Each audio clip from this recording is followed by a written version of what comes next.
Hi guys, welcome back to my channel, or if you are new here and this is your first video you're seeing, welcome to today's video. I'm so glad you clicked on it and I'm so glad you're here. I wanted to go through, as you saw in the title, the wrap up of not only this past month, October, but also September, because if you are new to my channel and didn't see, I talked briefly in one of my previous videos about having a little setback in September. I had a loss in the family, and so that was my main priority, of course, and so I didn't really read or put out videos or anything like that, and so I also decided not to do a wrap-up. So I decided to clump them all together, and I figured I would go through the wrap-up of both months with you guys today. So let's get right into it before I start rambling more. The first book that I read in September, I was already halfway in the middle of, and that is Catching Fire. I almost forgot to mention this one and Mockingjay, well, which I'll get to in a minute, but I almost forgot about these because I didn't mark them down in my Goodreads that I reread them, because I did read them back in the past, and I didn't want to mess up like when I actually did read them the first time and everything, even though it was before I had Goodreads, but I just didn't want to go through and mess with that, so I just didn't bother marking it down in the first place. But I did reread Catching Fire, as well as, of course, Hunger Games, but I read that in August. So I finished up Catching Fire in the beginning of September, and this book I rated a 5 stars. The first book, I believe I also rated a 5 stars. This one, a 5 stars, and Mockingjay, I rated a 4, I believe. Honestly, it just reading the series again was so much fun, because when I first read this series, it was definitely a 5-star series to me. And it was the only series that I actually, like the very first series that I actually read as they were coming out. This is kind of a repeat if you have watched some of my previous videos, but when The Hunger Games first was coming out and the first movie came out, of course the first book was already out because it was obviously based on it.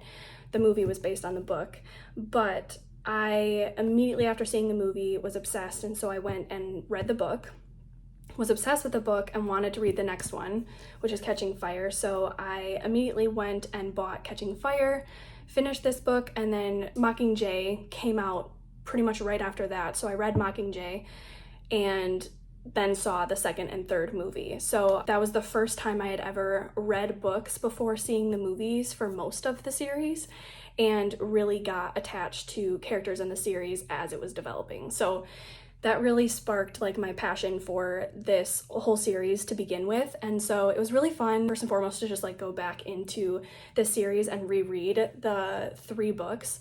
And I especially wanted to do that so that I could then go into reading the newest book, which is the prequel, The Ballad of Songbirds and Snakes, because I wanted to make sure I read that before the movie comes out. It comes out this month. I'm so excited. It literally comes out in like a week and a half, I think. It's on the 17th, I think. So I finished this book, loved it. This one was always my favorite in the series. Catching Fire, I don't know, you already are like in the world. The first one is, you know, of course, the world building, and it's really interesting and fascinating, so that one is, of course, 5 stars, because you're just getting into the world and learning about the characters. Peeta's my favorite. And then by the second book, there's just so much action to it, so the first 2 books are definitely 5 stars. The third book, however, I didn't really, like, I enjoyed it, but not as much, and I remember not enjoying it as much the first time either. Like, it was good, but the first half of it was kind of boring and slow, and then a ton of stuff happens later on, and that's how the second book is too. But with the third book, it's just like, there's a lot of fillers throughout the book, and I just didn't like what the author did with Peeta, even though like I understand that had to happen, but it didn't make it any easier to read all the struggles and issues that Peeta was having to go through and how it was affecting Katniss and all of that. Like, I just didn't like what Peeta went through and how the Capitol was changing him. And so it made it harder to get through this book, and it wasn't as enjoyable to read. So that's why this one was a 4 stars. But overall, the series is still definitely a 5-star series to me, because it's definitely the nostalgia of it, but it's also just, I don't know, it's very entertaining. The stuff that happens in these books is wild. So anyway, definitely loved rereading these books. So these were the first books that I read in September. And then I was about to start the prequel, The Ballad of Songbirds and Snakes, and I don't have the cover on it. I should have grabbed that before starting this, but I was starting The Ballad of Songbirds and Snakes, and then The Loss in the Family happened. And so I just wasn't in the mood to read this new book because I read like the first few pages and I just like, it completely lost my focus and I just like couldn't get into it. Even though it's in the same world as the rest of the Hunger Games books, it's set way in the past because you're learning about President Snow when he's younger, like way younger. He's like 16 to 18, like around there in this book, and it's set during the 10th Hunger Games, whereas Mockingjay covers the 75th Hunger Games. So it's far enough back that like you don't know pretty much any of the characters except for Snow, Coriolanus Snow, and so I just like didn't have the mental capacity to be able to focus on reading this book. So I decided to pause on it. I set it down and instead read A Good Girl's Guide to Murder. I needed a distraction, and you'd think that this would be a weird one to choose when you're going through grief and loss, but murder mysteries and like different books that like have like puzzles, like Nancy Drew, like think of that kind of like cozy mysteries. Cozy mysteries have always been my comfort read. That was like my go-to like first comfort read that I've always had since I was younger, because I've always been into reading since I was young and always loved murder mysteries and cozy mysteries. So I gravitated toward this book, and I've been wanting to read this series for a while, and it's a young adult series if you haven't heard of it before. So it follows a main girl, Pip, and there's a death at her high school, and everyone thinks that the person who murdered, because the girl at the school was murdered at the high school, and everyone thinks that it was her boyfriend. And so he was framed for the murder, and then he dies as well. And so everyone's confused on why that happened. Everyone thinks that he committed suicide because he just couldn't handle the fact that he had killed his girlfriend and all of that. And so, but Pip, the main character, doesn't believe that. So she goes out of her way to try and figure out and prove that the boyfriend didn't do it. And so she contacts his brother. And like she goes and knocks on his door and says, "Hi, I want to prove that your brother was actually innocent and didn't kill his girlfriend." And so they work together as a team to try and prove that his brother didn't actually, in fact, kill his girlfriend and figure all that out. So it's a really, really good book. This series is fun, and it was just a quick, easy read for me. I flew through it, and I'm excited to get to the other two books. There's two other ones in the series, and then there's also a prequel as well. So I definitely am looking forward to reading the other books as well in the future, but I definitely loved this one, and I rated this one a 5 stars. I didn't guess at the end who the murderer was. I didn't really figure out too much of it. I guessed some things, but not all of it. So I thought because of that it was a very good book, and it kept my attention the whole time, and I love the characters and the environment and everything. So 5 stars for A Good Girl's Guide to Murder. Then next, I wanted another easy, light read, and so I read a romance. If you haven't heard of Practice Makes Perfect, this is the second book. This follows When in Rome, which is the first book. So it's part of kind of a series. They are standalones, but it's fun to read them in order because they are connected. They're in the same town. It's a small town romance, and this one follows the sister of the guy from the first book, When in Rome. And both of them are really quick, short, easy, fun romances. They're a little bit cheesy. They kind of are like, they give Hallmark vibes, but not as cheesy. But if you like that kind of thing, which I definitely do, then you would love this book, and you would love When in Rome, which is, like I said, the first book. So the first book follows the brother, her brother, and the girl that he ends up falling for. And she is a singer, and so that one is just precious because it's in a small town, and she is this famous singer, and so, you know, of course, when someone's famous and they end up in this small town, and then they fall for the small town and everything that they love about it. And then you do meet the sister and the main guy's other, because he has 3 sisters. So this is one of the 3 sisters, and this is the bodyguard of the singer from the first book, the main love interest. So it's really neat how they tie together, and the couple from the first book is mentioned in this book a decent amount, and it's just like casually put in there, but it's really cute. Like, I'm glad that they added the couple back in this book because I loved When in Rome. That book I rated 5 stars as well, just because I absolutely was obsessed with the whole thing. The small town romance, like the setting was so cute because it's a small town in Kentucky. It's in Rome, Kentucky, which is why it's called When in Rome. So I loved that vibe about it. I loved like just the cute things that they did, and I had me laughing out loud. Like there were so many funny parts, and like the banter between them was so cute. And so I knew and had a feeling I was gonna love this one as well. And I did really enjoy this one too. I didn't love it as much as the first one. I rated this one 4 out of 5 stars. It was still really, really good, and I definitely also recommend this one as well as the first one. But between the two, the first one was definitely my favorite. But this one, again, like I said, follows Noah, the guy from the first one. It follows Noah's sister. So it follows her and, again, the singer's bodyguard. The bodyguard is trying to teach Annie, the main girl, how to date. She really isn't familiar with dating, and she's really awkward at it. She's really shy, and so he tries to give her lessons on how to date someone. So it's a really, really cute story and fun idea for a book, and I just loved it. I thought that both books were so cute. I love how Sarah Adams writes. It had me laughing so much, like little corny things and just funny moments, and it's just the way she writes is so smooth. Like you just are like immediately immersed in the world. So really fun, light, easy read. And then after that, I just was on this high from reading another romance book, and I wanted more romance. So I decided to read Once Upon a Broken Heart. And this started me down a good spiral, a good spiral, because if you haven't heard of this series before, there are 3 books in the series, and the 3rd book just came out in October. And so I pre-ordered that a while ago when I finished this book. So I read Once Upon a Broken Heart. To be honest, in the beginning, I wasn't 100% sure about it. Like, I knew that so many people had talked about it, raved about it, said it was such a good book. It gave them Alice in Wonderland vibes and fairy tale vibes, and it was just such a good romance fantasy read. And it was very light on the fantasy. And so I wanted to give it a try and see what I thought for myself and if I was gonna love it as much. And I did love the book, but I was like, I don't know if I'm gonna love it as much as everyone else is obsessed with it. But I still wanted to give it a chance. So right after I finished this book, which I gave a 4.75, so I still did really love it. Like, I loved the characters, except for one character I was like unsure about, but the rest of it I did love, because I loved, again, the vibe of it. I loved like the ball gowns, like the ball room and everything, and like talking about just the different parts of this fantasy realm world and like all of that, like just the magic of it and everything. It was just such a fun environment and everything. So I immediately went into the 2nd book, which I don't have a physical copy of because I'm waiting to get the soft cover copy of it, because that's not out yet, because I want it to match this book on my shelf. It's so beautiful. Like, I just want them to match.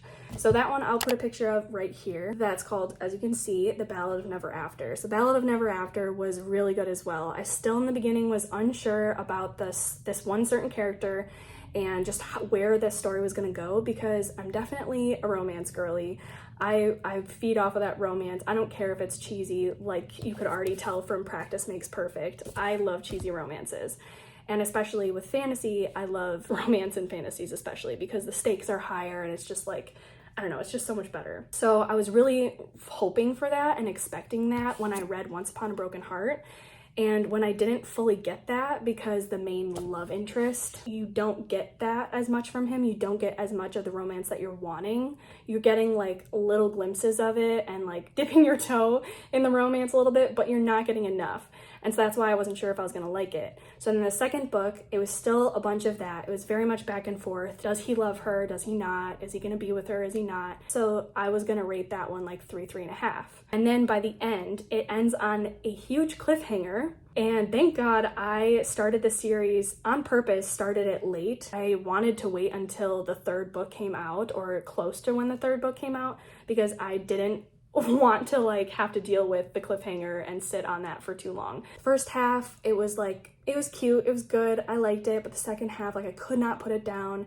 I was so immersed in the story and like everything about it. I was loving what was happening, trying to figure out what was gonna happen at the end, because I knew there was a cliffhanger. It was such a good book. So then while I was eagerly waiting for the 3rd book, I finally picked up Ballad of Songbirds. Hello, future Julia editing the video here. I had to cut in and tell you guys that I completely forgot to add in my final rating for the Ballad of Never After. I don't know how I completely forgot and skipped over that and went straight into the Ballad of Songbirds and Snakes. So I wanted to give you guys my final rating for the Ballad of Never After. I gave it a 4.5, which I'm kind of honestly genuinely surprised by now thinking back, because I loved both the first and the second book, I think pretty much equally, but the second book I liked a little bit more than the first book. So I've decided that I want to change my rating, and I'm giving the first book a 4.5 and the second book a 4.75.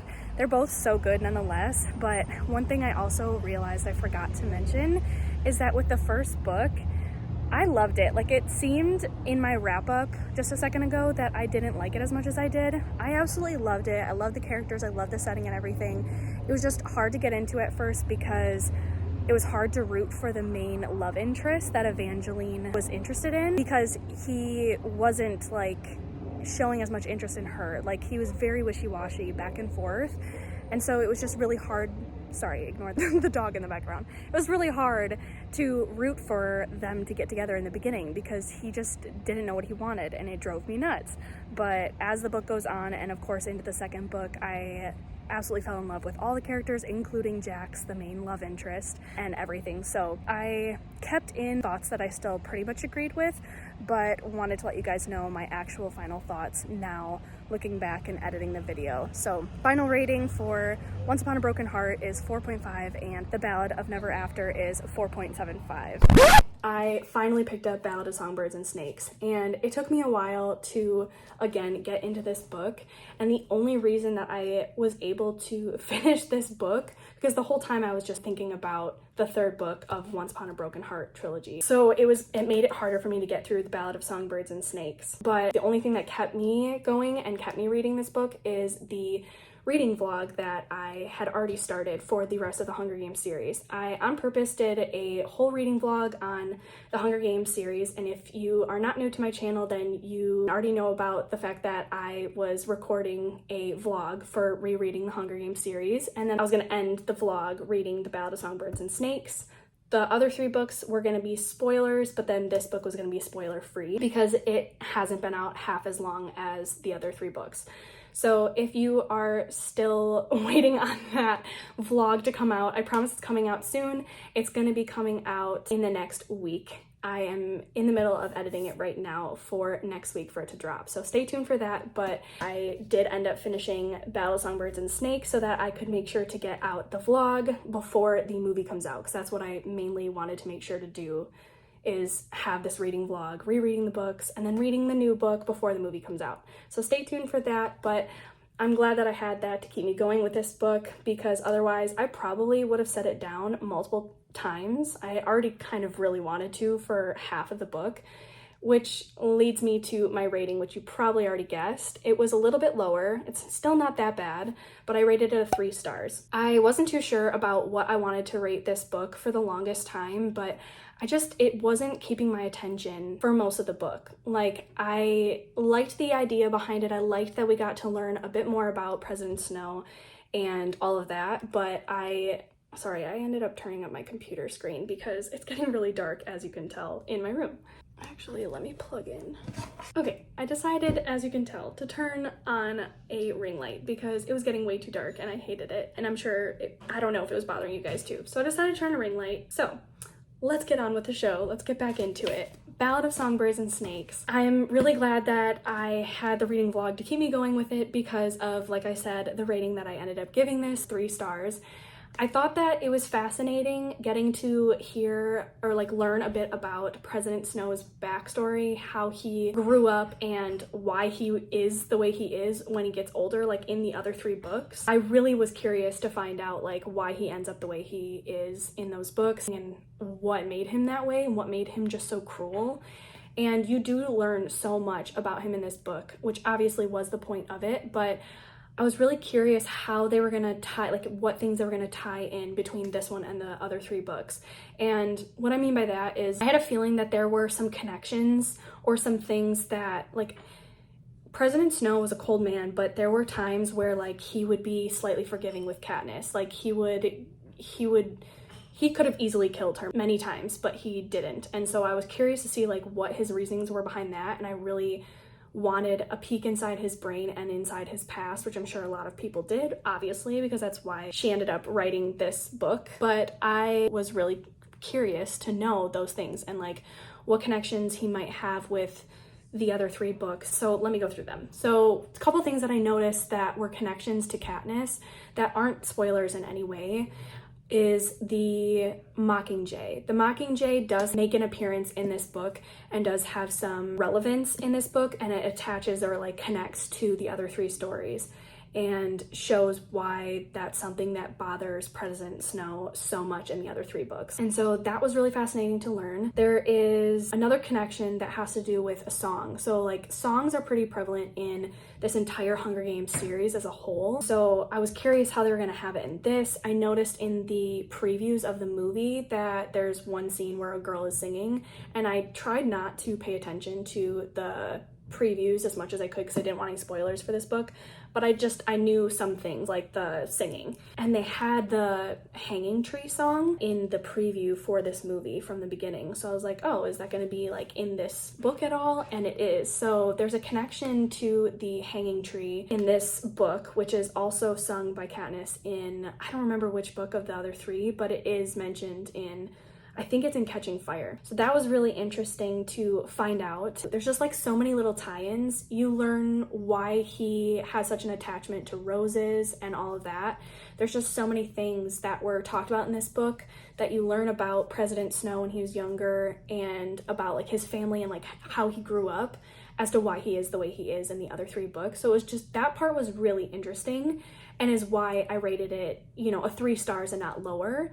But the reason why I didn't rate it higher than a 3 stars is because there was a lot of filler points and there were so many different plots that happened in this book. Like it just took so many turns, and the way it ended was completely shocking to me and frustrating. There were so many moments where Coriolanus Snow, President Snow, could have gone a completely different path and he didn't. And obviously that's the point of this. Like obviously he ends up bad for a reason and ends up evil for a reason.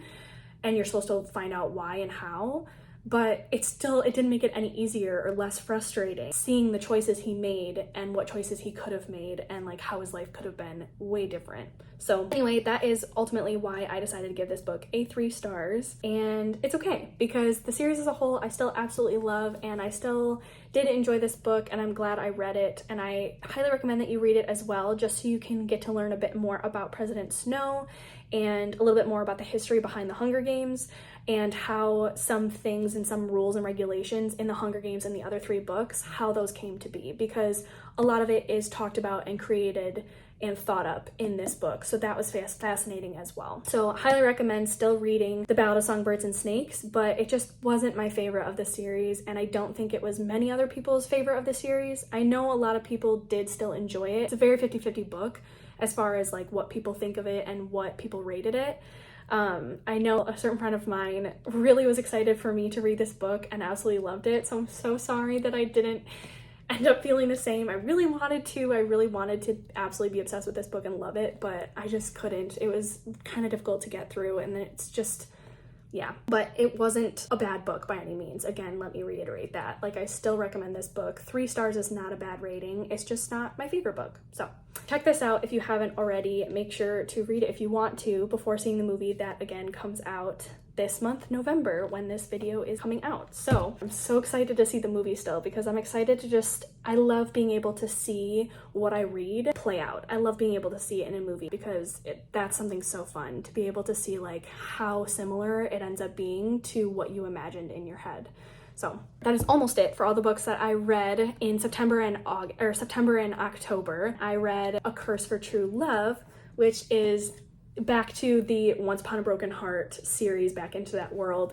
This book came out toward the end of October. Like I said before, I pre-ordered this book, and as soon as I was able to get my hands on it, I like immediately started reading it. Like there was, TBR that I originally had went out the window, and I just like poured my heart and soul into reading this book because I was so excited for it, and I wanted to find out what happened from the cliffhanger that we read in the second book. Sorry, the reflection kind of messes with it so you can't fully see. It's probably annoying. I'm sorry if it's distracting, but A Curse for True Love was such a good book, such a good book. Highly recommend this series. If you can't already tell, by the end of this book, I was absolutely obsessed with this series as a whole, with the characters as a whole. My viewpoint from the first book to this book completely, not completely changed, because I still was really enjoying the series, but it just kept growing and growing. This is the third and final book in the series. There's sadly no more books in the series, but it was so good. I love the characters. They really grew on me. You get to learn so much about them. And if you haven't heard of the series before, I forgot to explain it in the beginning when I first mentioned Once Upon a Broken Heart, but this follows the main character. Her name is Evangeline, and the main secondary character, which is Jax. And Evangeline is a hopeless romantic. She wants her happily ever after. She wants to have a fairy tale life, and she wants that fairy tale ending. She's on the hunt to find her true love, and she ends up falling in love with this guy. His name is Luke. She absolutely loves him, and she wants to be with him forever, and she is pretty positive that he wants to be with her too. And then one day she hears that he is going to be marrying her stepsister. And so she's like, no, this can't be. There's no way. Either he's under a spell or something's wrong. There's no way, because he said he loved me and we were supposed to be together. And so she thinks, okay, well, I'm gonna go to the one person that I think can fix this and give me a second chance, because I know that he loves me and he wants to be with me. Where she lives, they have heard these tales of the fates. And the fates are different things, like Jax is the Prince of Hearts. So there's love, there's chaos and poison. There's a bunch of different fates, and they all have different things that they are known for and tales that are written about them. So there's all these different stories, and Jax, the Prince of Hearts, is known for trying to find true love himself. He had his heart broken, and so now he's trying to find true love himself. And so if you strike up a deal with a fate, you're able to get what you want, but there's usually a price you have to pay. So she decides that it's worth it to get the love of her life back to her. So she goes to find Jax, she meets him, and she strikes a deal with him. And the deal is to kiss 3 people of his choosing at his, whenever he tells her to. And that's what she has to pay him in return for being able to end this wedding that Luke, the love of her life, is about to go through with her stepsister. So they strike up the deal, and it just goes haywire from there. That's how the first book goes, and then it goes from there, and it's so good. You learn so much about the characters, and there's just so much to it. Like I said, it has that whimsical fantasy feel to it, and just the magic of it and everything. It's so fun to read, and it's just so easy to read. It's not a complex fantasy series like some of the other series that you've probably heard about before. Once Upon a Broken Heart is a really easy fantasy series to get into if you're new to fantasy in general and you don't know where to start. So the third book was my absolute favorite, if you can't tell. I rated this one 6 stars. This is, yes, one of my 6-star reads. It was just so good. I loved every part of it. There were parts that I was frustrated with, but I still enjoyed it anyway. I loved the characters. I loved what was happening. I loved how the story was developing, the plot of it and everything. I loved how it all wrapped up together at the end. It brought so much emotion out of me, and I just couldn't put this book down. I was so engrossed in the story and in this world and with these characters, and whenever a book is like that, it 5 stars just doesn't feel like it does it justice. So just like how I rated Divine Rivals 6 stars, that's the exact same feeling I got with this book, A Curse for True Love, the third book in the Once Upon a Broken Heart series. So with that being said, obviously I highly recommend this book and the Once Upon a Broken Heart series. You should definitely give it a read. There's not too much else I can say about this book because I would give away way too many spoilers, but just read it. Just read the series. It's so good, especially even if you aren't familiar with fantasy books in general. This is a great place to start. This is a great series to read. So rated that one 6 stars, and that leads me into a fun giveaway that I want to do. So to wrap up this video, before I say bye and everything, I wanted to talk to you guys about a giveaway I want to do. And that is, of course, with this book, A Curse for True Love, to one lucky winner. Make sure to follow me over on Instagram. I will have a link down below. And then make sure to, of course, subscribe to me on my YouTube channel here. And the last final part of this is, if I hit 100 likes on this video, then this will be going to a lucky winner at random. So make sure that you are subscribed to my YouTube channel. make sure you're following me on Instagram. And then as soon as this video hits 100 likes, then I will choose a follower at random that will be the winner of this book. So make sure to like this video, tell your friends about this video and about my channel, and have them like it as well. Make sure to bump up this video to at least 100 likes, and then I will announce the winner of this book in one of my next couple videos in the future. So stay tuned for that, but I wanted to give away this book to one lucky winner. So stay tuned for that. I'm so excited to be able to give, this is my first giveaway I've ever done. I'm so excited for it and excited to see who ends up winning this book. And if you haven't read the series already and you read this book, it'll just be more incentive for you to read the rest of the series. Whether you buy the books or you check them out at your library, it's just such a fun series. So it'll be a good incentive for you to read the first and second books before getting to this one. But at least you won't have to deal with the cliffhanger like I did and so many others did. So at least you don't have to worry about that. But thank you guys so much for watching today's video, and make sure to stay tuned for my TBR video coming out soon in the next few days. I'm going to be doing a little bit of mood reading. I'm really excited for this one. It's going to be a bit more focused on mood reading because I was in a little bit of a slump, kind of like I talked about earlier in the video, having some books that weren't really catching my interest and that weren't keeping my attention, like The Ballad of Songbirds and Snakes. I kind of fell into a bit of a slump and I want to get out of that slump as soon as possible. So I want to focus on mainly mood reading to help me get out of that. So stay tuned for my TBR video, again, coming in the next few days, and I will see you then. Make sure to subscribe, like this video if you haven't already, especially for the giveaway, and I will see you in my next video. Bye! Everything goes right. I can feel the breeze. Euphoric delight.